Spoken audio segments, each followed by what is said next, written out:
Well, hello YouTube. I've got that wired back up. The tube socket there.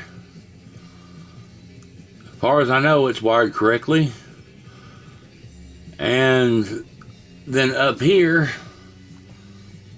I mounted that terminal strip and connected the wires to it that were on pins 4 and pins 5 of the tube socket down there. I'm sure somebody else could have wired them to the tube socket and made it work, but there's 2 wires up there at the top that would have went to pin 5, and I know you can't see it, but that last one down there has 3 wires soldered to it. One's from this choke here, one's to the antenna, and one's to the speaker. That's the way it was hooked up originally, so that's the way it was hooked up originally on the number 4 pin on the tube socket, and I attached them to that. Hopefully it'll work.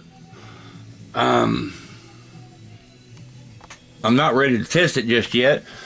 I wanted to go through this speaker. I had to put some rubber cement on here because there was a large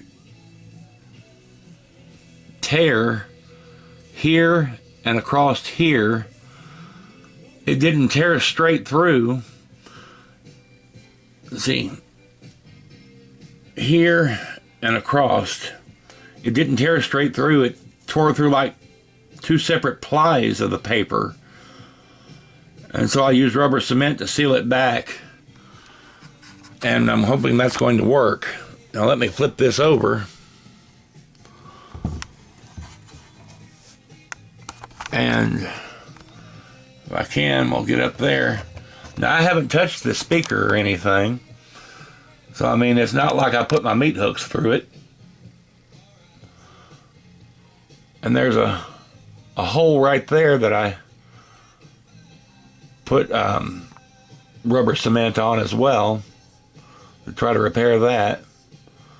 It was just a tiny hole, but I went on ahead and got that stuff brushed on there. See, I want to spread this out with my finger just a little bit so it'll dry faster, because it didn't need any up there in the first place. That rubber cement is just a bit, comes out a bit thick, doesn't it?